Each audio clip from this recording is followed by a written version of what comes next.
Depuis le début, je vois les choses s'améliorer. Parce que le peuple, la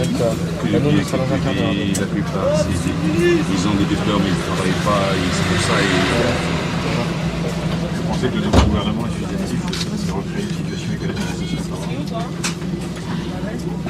Il faut que ça change. C'est l'ancien gouvernement, vous savez, c'est encore plusieurs. C'est toujours les mêmes. Aujourd'hui, c'est toi qui fais office. Ah bon, c'est bien. Il n'y en a pas? Il est là. Ah bonjour. Ça va bien. Prenez les 3 mots. Tu as vu le film aussi? Non, j'ai pas vu le film, j'ai lu le livre. Très beau film. Très beau livre plutôt. Il a ses valeurs. Là, vous êtes plus du tout. Là, on peut s'interroger. Ah, pas forcément le Ah monsieur, comment pour vous avez fait 20 ans d'études monsieur? Moi, 20 ans. pour être ministre. Ah, plus que ça. Ah, plus que ça, hein. Plus que ça. Je dis ça avec Le résultat, c'est qu'il faut tout oublier. Vous en avez pas eu marre un oublié, peu ouais. marre de faire 20 ans d'école. Bah oui. Courageux. Ah, il faut du Ah, c'est dur, hein. Il faut, sans des gens, Ah. sans les ministres, le monde il serait rien, enfin, sans les gens qui tiennent la politique. Nous on fait comme on C'est peut. l'anarchie. Heureusement, il y a pas Comment que, dire? hein. Il n'y a pas que, non. Mais pourquoi monsieur vous êtes plus ministre? Bien sûr. Pourquoi vous êtes plus ministre? Parce que Moi je savais même pas que vous étiez ministre. C'est lui qui l'a dit. faut toujours écouter tes amis. Faut toujours écouter tes amis. Lui c'est un lecteur, c'est un lecteur. Lui c'est un lecteur. Pourquoi vous êtes plus ministre à l'heure? Parce que je ne partage pas la politique qui est menée. La politique de... Voilà. Il n'est pas d'accord avec. La politique de moment. Moi aussi je suis pas d'accord.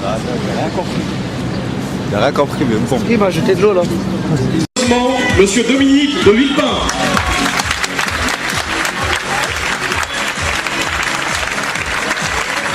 Comment ça se fait que vous ayez fondé République Solidaire et que malgré tout, vous ayez votre carte à la majorité présidentielle au parti du président qui est, semble-t-il, à 100% derrière le... Alors, il faut poser la question au passé, parce que j'ai créé, comme vous l'avez dit, un mouvement, République Solidaire, mais je n'ai pas renouvelé ma carte cette année.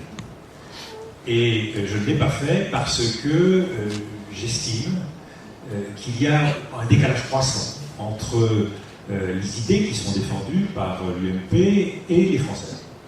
Et que le premier devoir d'une formation politique, c'est de coller une réalité. Et si j'avais repris ma carte, et si j'ai repris ma carte en 2010, c'est parce que je ne voulais pas désespérer, ni faire désespérer tous ceux qui, à l'UMP, participent des mêmes idéaux et des mêmes convictions qui sont les miennes, tant sur la politique intérieure que sur la politique étrangère. Aujourd'hui, je constate que nos regards et nos visions s'éloignent. Je constate que l'idée que nous nous faisons de la République n'est pas la même, en tout cas dans la crise actuelle. Je constate que l'idée que nous nous faisons de la voix de la France dans le monde n'est pas la même.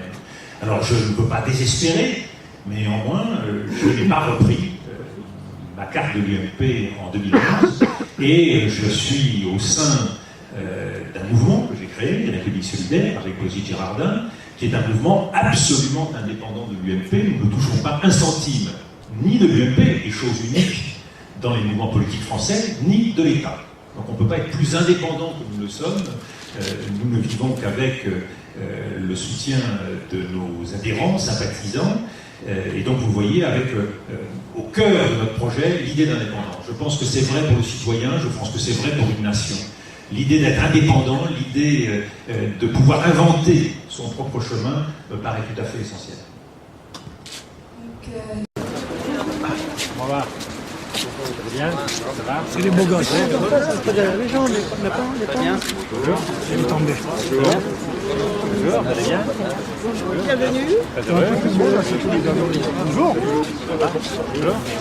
Bonjour. Bonjour.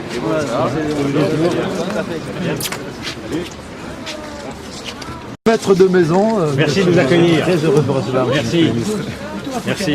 Allez, on va faire une photo. Allez. On avait le choix entre la charcuterie avec Chirac ou le couscous. Comment va? Venez. Très heureux. Quel que soit le parcours que l'on ait, quel que soit l'itinéraire d'une vie, vous parlez de vos grands-parents, vous parlez de votre histoire personnelle. Cette question-là, qu'est-ce qui fait que nous sommes français? eh bien, il faut que nous nous la posions tous. Ce n'est pas une question des accidents de la vie, des aléas de la vie, des origines. C'est une question de ce qui fait aujourd'hui notre vie commune.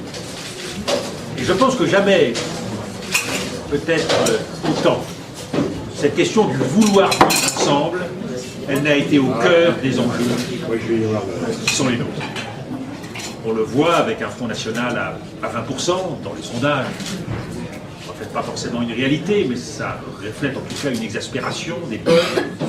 On le voit, et Mehdi exprimait son indignation devant un certain nombre de réalités qui méritent d'être condamnées. Aujourd'hui, nous avons un choix historique qui pose la question de ce que c'est que d'être français. Et je ne fais pas partie de ceux qui pensent qu'être français, c'est un acquis une fois pour toutes. Non, être français, c'est être à la hauteur des valeurs et des devoirs qui sont les nôtres. Il y a des nationalités qu'on peut balader et emprunter à travers le monde très aisément.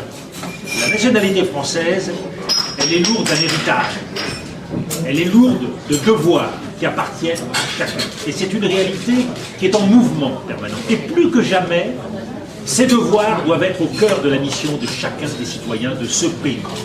Et c'est pour ça qu'Azouz a raison. Aujourd'hui, il n'appartient qu'à vous, issus des cités. Moi, je suis né au Maroc. J'ai aussi une histoire compliquée de par mon histoire, mon itinéraire personnel. J'ai vécu à l'étranger, dans les 5 continents. Et cette idée d'une France dont l'histoire serait écrite une fois pour toutes, et il faudrait rentrer dans un moule pour pouvoir être reconnu tel que l'on est, mais cette idée, ce n'est pas la France. C'est chacun d'entre nous qui façonne le visage et la voix de la France. C'est pour ça que je souffre aujourd'hui, à la fois d'inquiétude et même d'une certaine humiliation, de voir que la voix de la France, le visage de la France à travers le monde n'est pas à la hauteur des ambitions qui sont les nôtres, n'est pas à la hauteur des principes, n'est pas à la hauteur des attentes des populations qui sont de l'autre côté de la Méditerranée. Parce que la France, c'est ce mouvement-là, c'est cette générosité-là, c'est cette main tendue, c'est cette action. On n'est pas français assis sur une chaise. On est en français en portant assistance à ceux qui ont des besoins. On est français en faisant en sorte que ceux dans votre quartier qui éprouvent des difficultés, eh bien, trouvent une réponse et une solution. C'est ça, être français. C'est être à la hauteur des défis, à la hauteur des enjeux, à la hauteur des besoins de celui qui est à côté de nous. Et c'est là où la politique française aujourd'hui est, à mon avis, en grande difficulté. Parce qu'elle va tellement mal, la politique française, qu'on privilégie aujourd'hui des images, comme on jouerait aux 7 familles. On privilégie des solutions de courte vue, d'apparence. On privilégie des rumeurs. Regardez, on vient de passer un week-end à vivre sur la base des rumeurs de X ou d'Y. C'est ça la politique, pour un peuple, pour une république, qui attend des réponses dans la vie d'un peuple. Non, nous sommes dans le divertissement politique. Nous ne sommes pas dans l'action et dans l'espoir politique. Et à un moment donné, il va falloir que notre pays, notre nation atterrisse et qu'elle se confronte aux réalités. Nous refusons les réalités. Nous refusons les réalités d'un monde qui est économiquement en grande transformation. Nous refusons les réalités d'un pays qui aujourd'hui est en grande souffrance sociale. Nous refusons les réalités d'un pays qui culturellement voudrait voir les drapeaux de notre culture portés à travers la planète. Et nous souffrons de voir que, eh bien, nous ne sommes pas forcément ce que nous aimerions être.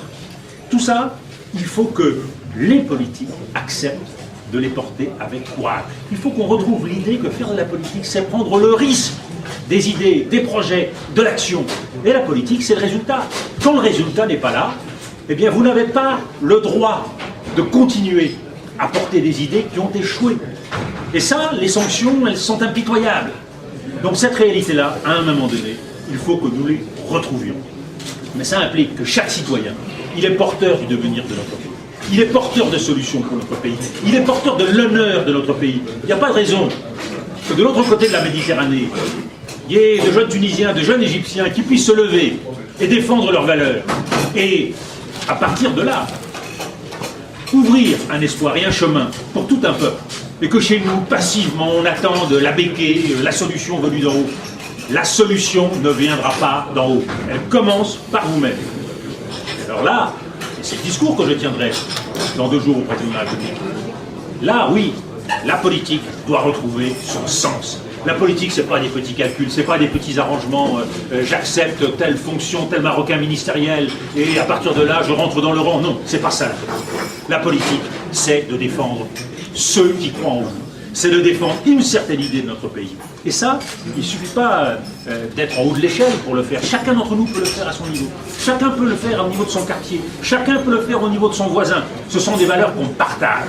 Et ce sont des valeurs qui, parce qu'on les partage, eh bien, avancent, cheminent, galopent et deviennent un véritable message pour tout un peuple. Donc je crois qu'il faut retrouver l'espoir et le sens de la politique. Ça commence par du courage, ça commence par le retour de la dignité, ça commence par les valeurs qui nous unissent. Et c'est pour ça qu'on peut effectivement s'interroger, est-ce qu'il faut aujourd'hui montrer du doigt tel ou tel? Je ne le crois pas. Je crois que dans ce pays, depuis quelques années, on a assez montré du doigt les uns et les autres. Et qu'il s'agisse de l'islam, qu'il s'agisse de l'identité nationale, qu'il s'agisse des Roms, je dis assez. Assez. Nous sommes une communauté nationale. Et dans cette communauté nationale, il n'y a pas des communautés qui se barricaderaient pour défendre leurs intérêts. Il y a des citoyens qui ont des droits et des devoirs. Vous savez, il suffirait de revenir à l'essence même de la République pour qu'une grande partie de nos problèmes soient réglés. Tout simplement parce que chacun retrouverait sa dignité et sa reconnaissance. Et ce message-là, très simple, c'est le message que je veux porter, alors même qu'on voit en politique trop souvent les responsables défendre leurs précarés, défendre leurs intérêts, défendre leurs boutiques. Moi, je n'ai pas de boutique à défendre.